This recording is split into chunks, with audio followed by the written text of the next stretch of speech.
అందరికీ నమస్తే అండి. ఈరోజు ప్రధానంగా మన రంపచోడవరం నియోజకవర్గం ఏజెన్సీ ప్రాంతంలో మొన్న వచ్చినటువంటి మొంతా తుఫాన్ ఎఫెక్ట్ వల్ల చాలా మిగతా రాష్ట్రంలో మిగతా ప్రాంతాల కన్నా మన రంపచోడవరం నియోజకవర్గానికి ఈ యొక్క ఫ్లడ్ ఈ మొంతా యొక్క ఎఫెక్ట్ చాలా తక్కువే ఉందని చెప్పాలి. ఎందుకంటే మిగతా ప్రాంతాలు కాకినాడ, రాజమండ్రి చూస్తే ఎట్లా ఉంది, మనకి చూస్తే ఎట్లా ఉంది అన్నది వేరియేషన్ మనం చూస్తూనే ఉన్నాం.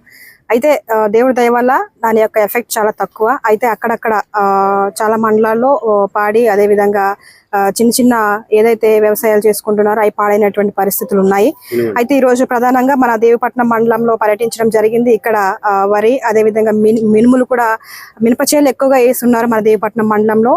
వరి కంటే ఎక్కువ మినప చేనులు ఎక్కువ ఈ యొక్క పాడైనవి కనుక మేమే స్వయంగా వెళ్ళి చూసాము. ఆ డ్యామేజ్ అయిన క్రాఫ్ట్ కూడా మేము అధికారులతో మాట్లాడి అవి వెంటనే మేము నోట్ చేసుకోమని ఆ యొక్క లిస్ట్ ని కూడా మాకు పంపించినట్లయితే మేము ముఖ్యమంత్రి గారి దృష్టిలో పెట్టి ఖచ్చితంగా ఎవరైతే ఈ నష్టపోయినటువంటి రైతులు ఉన్నారో వారికి న్యాయం చేసే దిశగా మా కూటమి ప్రభుత్వం ఉంటుంది. మేము ఎమ్మెల్యేగా రైతులందరూ కూడా మేము భరోసా ఇస్తున్నాం, ధైర్యంగా ఉండమని మరొకసారి తెలియజేస్తూ ఇంకా రాబోయే రోజుల్లో ఏమైనా ఇలాంటి సమస్యలు వచ్చినా సరే మనం ఎదుర్కోవడానికి ధైర్యంగా ఉండాలి. ఎందుకంటే చంద్రబాబు నాయుడు గారు, పవన్ గారు అదేవిధంగా లోకేష్ గారు మనం చూస్తూనే ఉన్నాం. ఈ మొంతా ఎఫెక్ట్ చాలా తీవ్రతగా ఉందని తెలిసిన ముందు నుంచే అధికారుల నుంచి కింద నుంచి పై అధికారుల వరకు అందరినీ అప్రమత్తం చేసి ఎప్పటికప్పుడు సమీక్షలు జరుపుతూ ఎటువంటి ధన ప్రాణ నష్టం కలగకుండా తగు జాగ్రత్తలు తీసుకున్నటువంటి ముందే ఆలోచన ముందు చూపున్నటువంటి మంత్రి నాయకుడు ఎవరైనా ఉన్నారంటే మన చంద్రబాబు నాయుడు గారే అని చెప్పాలి. దాని నిమిత్తం ఆయన ఆలోచన నిమిత్తం ఈ రోజు రాష్ట్రంలో చాలా మటుకి ధన ప్రాణ నష్టం అసలు లేకుండానే జరిగిందని కూడా ఈ సందర్భంగా తెలియజేస్తా ఉన్నాను.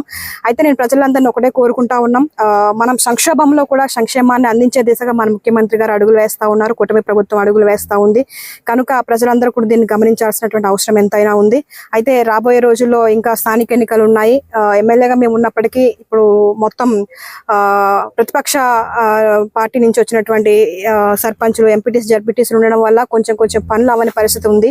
అయితే నేను ప్రజలను ఒకటే కోరుకుంటా ఉన్నాను, ప్రజల కోసం ఆలోచించి అభివృద్ధి సంక్షేమం అందించేటువంటి కూటమి ప్రభుత్వంలో ఎవరికి రేపొద్దున స్థానిక ఎన్నికల్లో సర్పంచ్లుగా, ఎంపీటీసీలుగా, జడ్పీటీసీలుగా ఎవరు నిలబెట్టిన వాళ్ళకి మనం ఓటేసుకుంటే రాబోయే రోజుల్లో గ్రామాల నుంచి అభివృద్ధి జరుగుతుంది అనే ఒక భరోసాను అయితే ఎమ్మెల్యేగా నేను ఇస్తా ఉన్నాను. కాబట్టి ప్రజలు గమనించండి, మేము ఎన్నడూ లేని విధంగా ఈ రోజు మీరు చూస్తా ఉన్నారు, గ్రామంలో ప్రతి గ్రామానికి ప్రతి మూలకి మారుమూల ప్రాంతానికి వెళ్ళి తిరిగి ఆ సమస్యలు తెలుసుకుంటూ దాన్ని పరిష్కరించే దిశగా మేము ఎమ్మెల్యేలుగా మేము ముందుకెళ్తా ఉన్నాం. రాష్ట్రంలో చంద్రబాబు నాయుడు గారు ఎట్లా ఉన్నారో ఎమ్మెల్యేగా మేము కూడా అట్లాగే ప్రజల యొక్క పాలనలో ముందుకెళ్తా ఉన్నాం. కనుక దయచేసి దీన్ని గమనించి ప్రజలందరూ కూడా కూటమి ప్రభుత్వానికి మీ యొక్క మన్నలను, ఆశీర్వాదాలను అందించాలని కోరుకుంటా ఉన్నాను. దాదాపుగా ఇప్పుడు 3 మండలాలు తిరగడం జరిగింది. ఒకటి గంగవరం, అడ్డదీగల, రాజమండ్రి మండలంలో మేము తిరగడం, అక్కడ ఉన్నటువంటి కెనాల్స్ అంటే కాలువలు కూడా పొంగి పొరులుతా ఉన్నాయి. అక్కడ ప్రజలను అప్రమత్తం చేయడం జరిగింది, అధికారులను అప్రమత్తం చేయడం జరిగింది.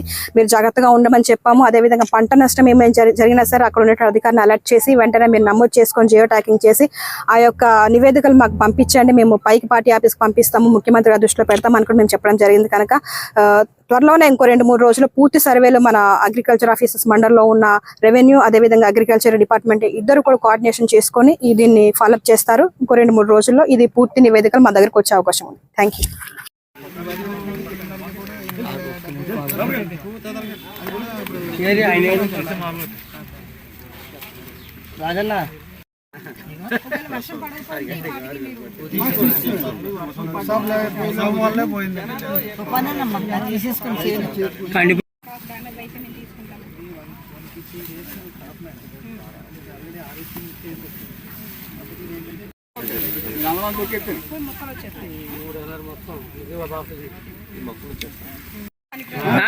పనిరాదు, చేదొచ్చేది అంతా పనికిరాదు.